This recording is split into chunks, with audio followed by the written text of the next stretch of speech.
வணக்கம். நீங்கள் இணைந்திருப்பது உதயன் வலையொலியின் உலக செய்திகளுடன். செய்தி ஆசிரியர் திலீப் அமுதன். செய்திகளுடன் இணைந்திருக்கும் நான் லிஷா தரணீஸ்வரன். முதலில் தலைப்புச் செய்திகள். இந்திய பிரதமர் நரேந்திர மோடியின் பதவியேற்பு விழாவில் குழப்பம். சிரியாவை உலுக்கிய பஸ் விபத்து. மேற்குலக நாடுகள் மீது அணு ஆயுத தாக்குதல், ரஷ்யா கடும் எச்சரிக்கை. விண்வெளி நிலையத்தில் அந்தரத்தில் மிதந்தபடி நடனமாடும் சுனிதா வில்லியம்ஸ். 10 ஆண்டுகள் இலக்கு, பெட்ரோல் டீசல் மகுழுத்துகளுக்கு செக் வைக்கும் இந்தியா. மகனை மன்னிக்கவே மாட்டேன், ஜோ பைடன் காட்டம். தொடர்பென விரிவான செய்திகள். தேசிய ஜனநாயக கூட்டணியில் அமைச்சுக்களுக்கான பங்கீடு இன்னும் இறுதியாகாத நிலையில் நாளை சனிக்கிழமை நடைபெறவிருந்த மோடியின் பதவியேற்பு விழா ஒத்திவைக்கப்படலாம் என இந்திய ஊடகங்கள் செய்தி வெளியிட்டுள்ளன. கூட்டணியில் அமைச்சுக்களுக்கான பங்கீடு நிறைவு பெற்ற பிறகு பதவியேற்பு விழாவை நடத்த ஏற்பாடு செய்யப்படும் எனவும் தெரிவிக்கப்படுகிறது. இந்த நிலையில் நாளைக்குள் அமைச்சுக்களுக்கான பங்கீட்டை இறுதி செய்ய பாஜக திட்டமிட்டுள்ளது. அமைச்சுக்களுக்கான ஒதுக்கீடு நிறைவு செய்யப்பட்டால் நாளை மறுதினம் ஞாயிற்றுக்கிழமை மோடி பதவி ஏற்பார் என்று தகவல் வெளியாகியுள்ளது. மேலும் மத்திய அமைச்சரவையில் கூட்டணி கட்சிகளுக்கு எத்தனை இடம் ஒதுக்குவது, பாஜகவில் யார் யாருக்கு அமைச்சர் பதவி வழங்குவது என்பது குறித்தான ஆலோசனை நடைபெற்று வருகிறது. ஐக்கிய ஜனதா கட்சி தலைவர் நிதிஷ்குமார் 3 முக்கிய மத்திய அமைச்சர் பதவிகளையும் ராஜாங்க அமைச்சர் பதவிகளையும் எதிர்பார்த்து பாஜக மூத்த தலைவர்களிடம் கருத்து தெரிவித்துள்ளார். லோக் ஜனசக்தி கட்சி தலைவர் சிராக் பஸ்வான், மதச்சார்பற்ற ஜனதா தளம் தலைவர் குமாரசாமி, சிவசேனா கட்சி தலைவர் ஏக்நாத் சிண்டே, பீகார் முன்னாள் முதலமைச்சர் ஜீதன் ராம் ஆகியோரும் தலா ஒரு அமைச்சர் பதவி கேட்கிறார்கள். சந்திரபாபு நாயுடு, நிதிஷ்குமார் இருவரும் முக்கிய அமைச்சர்களை கேட்டாலும் பாரதிய ஜனதா கட்சி 6 முக்கிய அமைச்சகத்தை விட்டுக் கொடுக்க மறுத்துள்ளது. இதனால் உள்துறை, நிதி, பாதுகாப்பு, சட்டம் மற்றும் தகவல் தொழில்நுட்பம் ஆகிய 6 துறைகளையும் யாருக்கும் ஒதுக்க இயலாது என மோடி திட்டவட்டமாக தெரிவித்துள்ளார் என்பதும் குறிப்பிடத்தக்கது.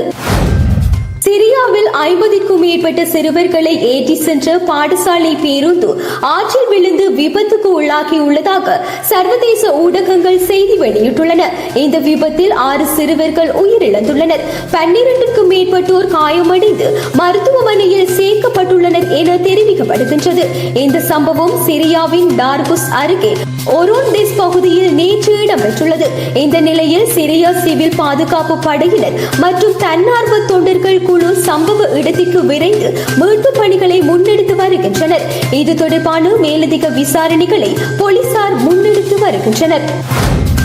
எங்கள் நாட்டின் இறையாண்மைக்கு அச்சுறுத்தல் ஏற்பட்டால் அணு ஆயுதங்களை பயன்படுத்தவும் நாங்கள் தயாராக இருக்கின்றோம். இவ்வாறு ஜெர்மனி உள்ளிட்ட மேற்குலக நாடுகளுக்கு ரஷ்யாவின் அரசு தலைவர் விளாடிமிர் புடின் கடும் எச்சரிக்கை விடுத்துள்ளார். உக்ரைன் மற்றும் ரஷ்யா இடையேயான போர் 2 ஆண்டுகளுக்கும் மேலாக நீடித்து வருகிறது. இதில் இரு தரப்பிலும் உயிரிழப்புகள் ஏற்பட்டு வருகின்றன. உக்ரைனுக்கு அமெரிக்கா மற்றும் ஜெர்மனி, இங்கிலாந்து போன்ற சில ஐரோப்பிய நாடுகள் ஆதரவு தெரிவித்துள்ளன. ரஷ்யா மீது உக்ரைன் தாக்குதல் நடத்தியது. ஜெர்மனி நாட்டில் தயாரிக்கப்பட்ட ஆயுதங்கள் பயன்படுத்தப்பட்டன. ரஷ்யாவின் மீது தாக்குதல் நடத்த ஜெர்மனியின் ஆயுதங்களை உக்ரைன் பயன்படுத்தி இருப்பது ஆபத்தை ஏற்படுத்தும் நடவடிக்கை என்று ரஷ்ய அரசு தலைவர் விளாடிமிர் புடின் எச்சரித்துள்ளார். மேற்கு நாடுகளை தாக்க நீண்ட தூரம் சென்று தாக்கக்கூடிய ஆயுதங்களை வேறு சில நாடுகளுக்கு ரஷ்யா வழங்கக்கூடும் என்று எச்சரிக்கை விடும் வகையில் புடின் குறிப்பிட்டுள்ளார். ரஷ்யாவின் மீது தாக்குதல் நடத்த ஜெர்மனியின் ஆயுதங்களை உக்ரைன் பயன்படுத்திய ரஷ்யாவுக்கு எதிராக தாக்குதலில் ஈடுபட்ட உக்ரைன் ஜெர்மனியின் ஆயுதங்களை பயன்படுத்தியுள்ளது என கூறப்படுகிறது. இந்த குற்றச்சாட்டை தெரிவித்த ரஷ்யா ஜெர்மனிக்கு எச்சரிக்கை விடுத்துள்ளது. எங்களுடைய நாட்டின் இறையாண்மைக்கு அச்சுறுத்தல் ஏற்படும் என தெரிய வந்தால் அணு ஆயுதங்களை பயன்படுத்தவும் நாங்கள் தயாராக இருக்கிறோம் என புடின் மீண்டும் உறுதிபட கூறியுள்ளார். ரஷ்யாவின் சில இடங்கள் மீது நீண்ட தூரம் சென்று தாக்கக்கூடிய ஆயுதங்களை உக்ரைனுக்கு வழங்குவதற்கு அமெரிக்கா மற்றும் ஜெர்மனி போன்ற நாடுகள் அண்மையில் அங்கீகரித்திருந்தன என்பதும் குறிப்பிடத்தக்கது.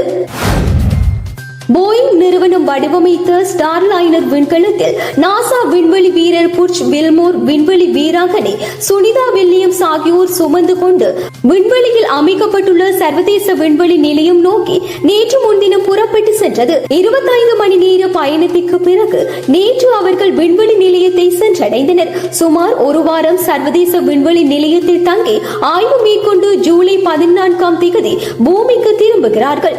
இந்நிலையில் விண்வெளி நிலையத்தில் சுனிதா வில்லியம்ஸ் அந்தரத்தில் மிதந்தபடி நடனமாடும் காணொளி போயிங் நிறுவனம் வெளியிட்டுள்ளது. அந்த காணொளியில் தனது சகாக்களுடன் சுனிதா குதூகலமாக காற்றில் தவழ்ந்தபடி நடனமாடுவது பதிவாகியுள்ளது. இந்தியாவை பூர்வீகமாக கொண்ட சுனிதா வில்லியம்ஸ் இதற்கு முன்னதாக 2 முறை விண்வெளிக்கு பயணம் மேற்கொண்டுள்ளார். இது அவரின் 3வது பயணமாகும். முன்னதாக கடந்த 2019ஆம் ஆண்டு விண்வெளி வீரர்கள் இல்லாமல் ஸ்டார்லைனர் சோதனைக்கு உட்படுத்தப்பட்டது. அப்போது தொழில்நுட்ப கோளாறு ஏற்பட்டதால் பலமுறை சோதனைக்கு உட்படுத்தப்பட்டது. 2022 சோதனை வெற்றி பெற்ற நிலையில் பரசூட் உள்ளிட்ட சில பிரச்சனைகள் உருவாகின. இந்த நிலையில் தான் 2 முறை முயற்சி தோல்வியடைந்த நிலையில் 3வது முயற்சியில் வெற்றிகரமாக பறந்துள்ளது. உலகம் முழுக்க ஆட்டோமொபைல் நிறுவனங்கள் எலக்ட்ரிக் வாகனங்களை உற்பத்தி செய்வதில் அதிகம் ஆர்வம் காட்டி வருகின்றனர். இதன் காரணமாக சர்வதேச எலக்ட்ரிக் வாகனங்கள் ஒவ்வொரு ஆண்டும் கணிசமான வளர்ச்சியை பதிவு செய்து வருகிறது.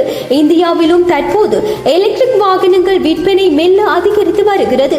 இந்த நிலையில் இந்தியாவில் பெட்ரோல், டீசல் மகிழுந்துகளின் பயன்பாட்டை அடுத்த 10 ஆண்டுகளில் முழுமையாக நீக்குவதற்கான பணிகளில் தீவிரம் காட்டுவதாக முன்னாள் மத்திய அமைச்சர் நிதின் கட்காரி தெரிவித்துள்ளார். இது குறித்து அவர் தெரிவித்ததாவது: மின்சார வாகனங்களை நோக்கிய மாற்றத்தை வலியுறுத்தி அடுத்த 10 ஆண்டுகளில் பெட்ரோல் மற்றும் டீசல் மகிழுந்துகளை ஒழிக்கும் அரசின் திட்டத்தை அறிவித்தார். இமாச்சல பிரதேசத்தில் போக்குவரத்துக்கான நீர் மின்சாரத்தின் சாத்தியக்கூறுகளை எடுத்துரைத்த அவர் பிஜிலி மகாதேவ் ரோப்வே திட்டம் குறித்தும் அதற்கான சாத்தியக்கூறுகள் குறித்தும் ஆலோசனை செய்தார். இந்தியாவின் போக்குவரத்து உள்கட்டமைப்பை மாற்றுவதை அரசு நோக்கமாக கொண்டுள்ளதாக அவர் கூறினார். அமெரிக்க அரசு தலைவர் ஜோ பைடனின் மூத்த மகன் ஹண்டர் பைடன் சட்டவிரோதமாக துப்பாக்கி வாங்கி வைத்திருந்த வழக்கில் சிக்கி நீதிமன்றத்துக்கு தடையாக நடந்து வருகிறார். மூளை புற்றுநோயால் கடந்த 2015ஆம் ஆண்டு உயிரிழந்த ஜோ பைடனின் இளைய மகன் பியூ பைடனின் மாணவி கடந்த 2018ஆம் ஆண்டு ஹண்டர் பைடனின் மகிழுந்திலிருந்து கோல்ட் ரிவால்வர் துப்பாக்கியையும் கொகைன் உள்ளிட்ட போதைப் பொருட்களையும் கண்டெடுத்தார். இது தொடர்பாக அவர் போலீசாருக்கு வாக்குமூலம் அளித்த நிலையில் நீதிமன்றத்தில் வழக்கு விசாரணை நடந்து வருகிறது. போதை பழக்கத்துக்கு அடிமையான அரசு தலைவரின் மகன் சட்டவிரோதமாக துப்பாக்கி வைத்திருந்தார் என்பதே இந்த வழக்குக்கு போதுமான காரணமாக அமைந்தது. அமெரிக்காவில் அதிகம் பேசப்பட்டு வரும் இந்த வழக்கில் ஹண்டர் பைடன் குற்றவாளி என உறுதி செய்யப்பட்டால் அவரை மன்னிக்க போவதில்லை என்று ஹண்டரின் தந்தையும் அமெரிக்க அரசு தலைவருமான ஜோ பைடன் அதிரடியாக அறிவித்துள்ளார். மேலும் அவர் தெரிவித்ததாவது: நான் அரசு தலைவராக இருந்தாலும் ஒரு தந்தையாக எனது மகன் மீது அளவு கடந்து அன்பு வைத்துள்ளேன். எங்களது குடும்பம் அதிக கஷ்டங்களை சந்தித்துள்ளது. ஒரு தந்தையாக என் மகனுக்கு எப்போதும் பக்கத்துணையாக நிற்பேன் என்று தெரிவித்துள்ளார். ஆட்சியில் உள்ள அரசு தலைவரின் மகன் மீது குற்ற வழக்கு பதியப்பட்டுள்ளது. அமெரிக்க வரலாற்றில் இதுவே முதல் முறையாகும். இந்த நிலையில் நவம்பர் மாதம் அமெரிக்காவின் அடுத்த அரசு தலைவரை தேர்ந்தெடுப்பதற்கான தேர்தல் நடைபெற உள்ளதும் குறிப்பிடத்தக்கது. இத்துடன் மதிய நேர பிரதான செய்திகள் நிறைவடைகின்றன. தொடர்ந்தும் இரவு நேர பிரதான செய்திகளோடு இணைந்திருங்கள்.